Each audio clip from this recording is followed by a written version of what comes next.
I think what we need to do is perhaps balance the challenge that we have individually, the challenge that we face in the town as a collective, and see whether what we're proposing here is the right thing to do. You might not totally agree with everything in there. There's 32 pages here, and I'd encourage you to read them. You don't have to read everything all at once. I'd encourage you to speak to the people in the support team, the steering group that you've seen here tonight. Quite a few of them are not here. Nick, as you know, is on holiday. You planned that well. But, you know, I think it is about taking a step back. We've all been there before. We've all had those meetings before. Do you know? Let's start again. New line, bigger voice. We've had the collective to do something about it. And don't forget, there is an awful lot of money, and money will talk. Okay? It really, really does. So, I think there's another question in the back, Robin. Robin Smith, 3 May Guitars. I noticed, I have read the plan, so I noticed a typo in it, which I'll tell you about later. But anyway, the table about the costs has nothing for collection, nothing for management, nothing for staffing, nothing for the administration of the bid at all. Now, I'm assuming there will be some fees to do with that, and I'm also assuming that it's going to be about the same as other bids and be about 20% of the overall cost. So we're looking at a gap in what we're being told of about £160,000. Sorry. And for, I mean, over 5 years. Over 5 years, but it's still a lot of money. Are we ever going to be told what those costs are going to be before we're expected to vote on whether we want this or not? That's my question. Really good question. Absolutely fantastic question. I'm going to say something first. I'm going to ask Michelle to pop along and add value to this. You're absolutely right. To get something done, we all know when we actually open up our business, if we're going to do something, we're going to have to employ somebody to do it, employ somebody to sit behind a till or customer service or do something else. And that costs money. Now, you'll see in here, we've broken it down to themes about the marketing, and we've actually allocated in the table an amount of money to handle that theme. A lot of those themes, a lot of the projects that we're actually going to look at for the events or anything like that, we'll actually go back and say, okay, we're going to do this, let's go back out to tender. Let's go back out and see who can do that best for the town. We'll even look at local people first. I think it's the first remit. Is there anybody in the town, in the bid area, that can actually do this for us? So keep costs down. The other things that we also need to think about is the investments that we will get. And that is, you know, an unwritten guarantee. A lot of the bids, I can tell you now, I've spoken to quite a lot, are all self-funding. There is no cost. As much as you have to pay for somebody to do something, some bids actually only have a part-time person for 3 days a week, and they're very, very successful. So, sorry to interrupt, but is that, yes, you're going to tell us what? Yeah. Okay, it's an interesting one, because you can't actually put an actual value on it today, because a lot of the projects that we're actually going to do will actually happen in the future. Michelle, you can best answer that. Yeah, with regards to the collection costs, the council have said there won't be any annual collection costs, so they will invoice and collect the bid levy free of charge each year, which is relatively unheard of. All of the bids I work on, they do charge, the council normally charges around £5,000 a year to invoice and collect. So here there won't be a cost. There won't be a cost, no, not on that. On the collection? With regards to on costs, so say the office space for your town centre manager, a bid I've just worked on that just got a yes vote, 79% of businesses voted yes. After the yes vote, lots of people came forward and said we've actually got office space. Would the city centre manager like to be based here free of charge? So we had accounted for a budget for office space, but now we've been able to invest that back into the city. And with regards to the city centre manager, we had accounted in Lichfield for a salary of £30,000 a year. Now that we've got the yes vote, we've sat back around the table with businesses who've said actually we don't want somebody 5 days a week, we just want them 3 days a week. And it's also written as part of the job description that they would be to some extent self-funding, so they would have to bring additional levy in. It's another bid I'm working on down in Surrey. The bid manager, he has to bring 50% of his salary in additional income. But again, it's all down to the bid, so hopefully once you've got your yes vote, all the businesses get round the table, you decide what you want, how much you want to spend on it. You decide your town centre manager's salary, So it's all business-led. A bid is 100% business-led. Who has the final say though, how much the person's going to, you'll say we're all going to say, who has the final Well, say? hopefully after the vote, if it goes through, and I hope it does, that people will put themselves forward, want to be on the bid board, everybody will be a stakeholder, so everybody is invited. But you normally find that certain people do want to be part of it, but on other groups. It's an open group, everybody can get involved. So it's And just then an it's- unanimous decision, is it, for how much money they're paying? Well, normally what you see what our town centre managers paid elsewhere. How much do you want to spend here? Do you really need someone 5 days a week? Do you just want them 3 days a week?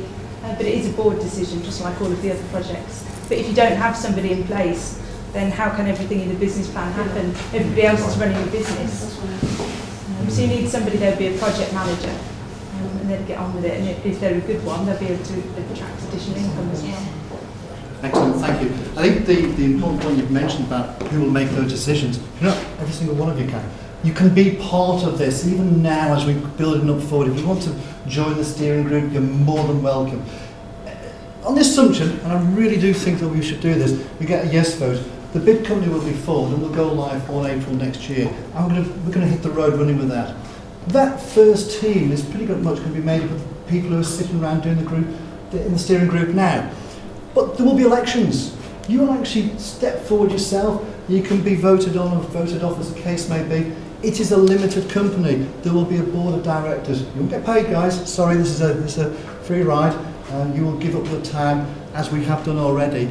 But we want it to be your valuable time to give value back into the town. You have the same. If you want to join the group, absolutely, please do. Every single one of you. Any volunteers now? Oh, well done. Now, next question, please. I'm just looking through, Stephen Bennett, only at Lounge Cafe. I'm just looking through your how much is going to be spent, and it says repayment of a DCLG loan. Okay. What does that mean? Okay, good question. To actually get the bid off the ground, it actually takes funds, and the government have allocated a set amount of funds. And during the feasibility study, we determined how much that was. Now, we actually haven't applied for all of that funding. We actually applied for, I think, 33 or 34,000 pounds. If we have a no vote, we do not have to pay that money back at all. The last 18 months, we've had to invest in time and resources, and Michelle's consultancy, for example. Tonight, we've had to pay for some of this, apart from the room rent, food we've had to pay for. So we've had to cover our costs on that. If it's a no vote, we don't have to pay.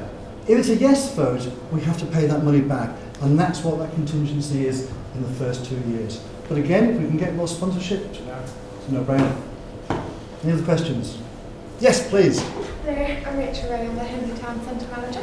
I just wanted to know if a bid has ever put businesses off from taking on a new lease or extending their lease, for example. So if a business was looking at considering Abingdon, say you had the bid, and actually there's quite a few similar market towns in the area, like Wallingford, Marlow, Wantage.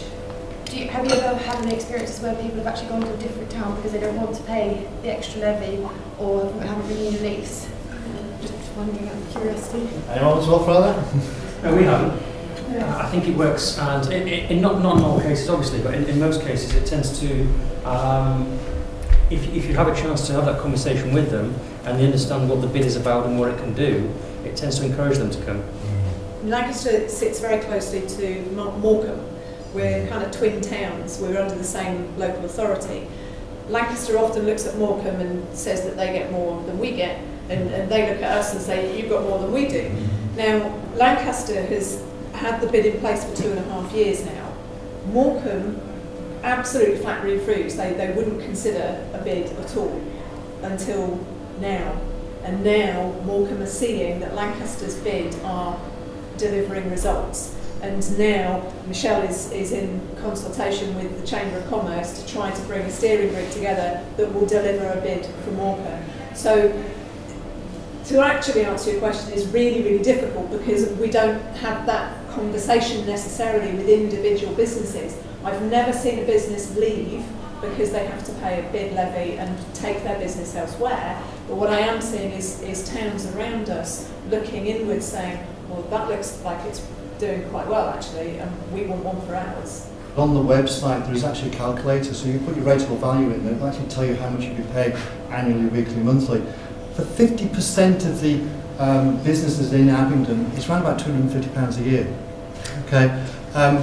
The other thing that I think is important to note, there's going to be collective purchasing, the collective deals, the waste collections, the recycling. That's going to save a lot of business, a lot of money. It costs me a fortune in waste management. We spoke to Dusty from the Nag's Head a couple of weeks ago, and his waste bill alone is frightening.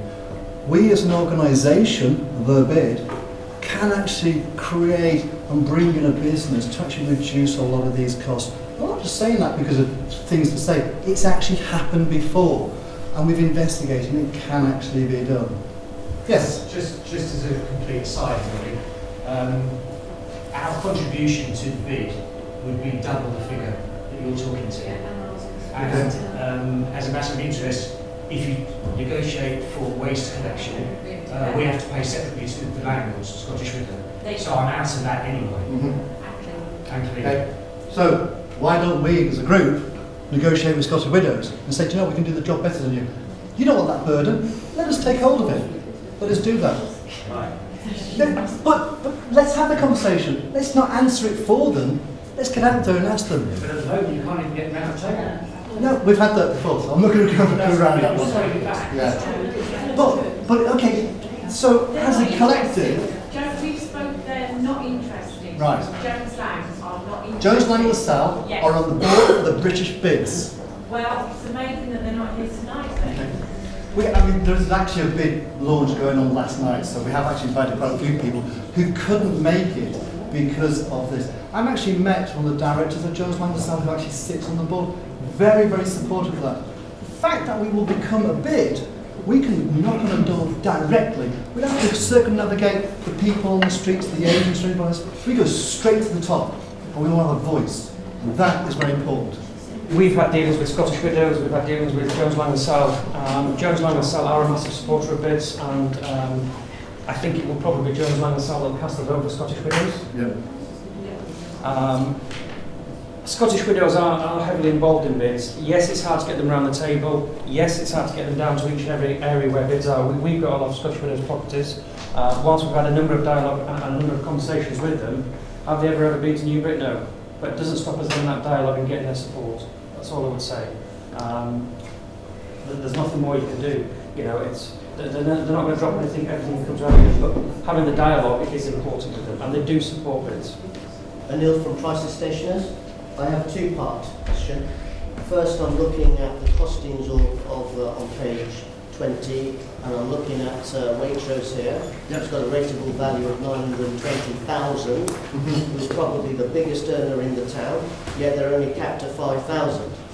So what percentage of the yes vote, if it's one business, one vote, are they getting one vote, or what percentage of the vote are they getting based on 920,000 against 5,000 pound capped? I can answer that first Second part. question, may I ask the second question? Yeah, okay. Okay. The gentleman over there in the middle there, from Newbury, talks about Newbury and other people coming on board. So the money's piling in. We don't have a race course. You know, we haven't got a race course. We haven't got anything on the fields around here, apart from housing that is coming. All that is coming, great. We don't have infrastructures to handle all that. Our biggest probably employer outside is probably Sophos.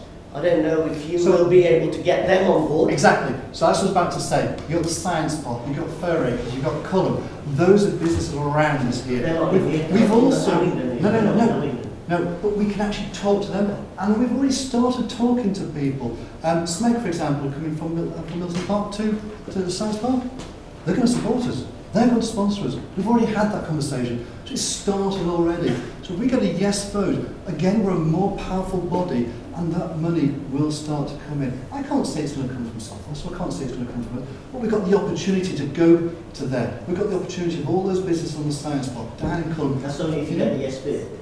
Yes, no conversation after that, because do you know what? We're back to the empty shops, we're back to the not able to talk to Jones Lang LaSalle, Scottish Fish. We're back individually to go and spend however much money you do on advertising. Individually, look after yourselves. And for some companies here, you know, I'm all right, Jack. I'm okay at the moment, I might not be tomorrow. And I'm thinking about tomorrow. I'm thinking about how we can all work together to prevent those problems. I'm not saying it's going to be a panacea. I'm not promising the world that we'll get around James Land and stuff. But you know, if we have the opportunity, let's not miss it. And I think that's a really important thing to do.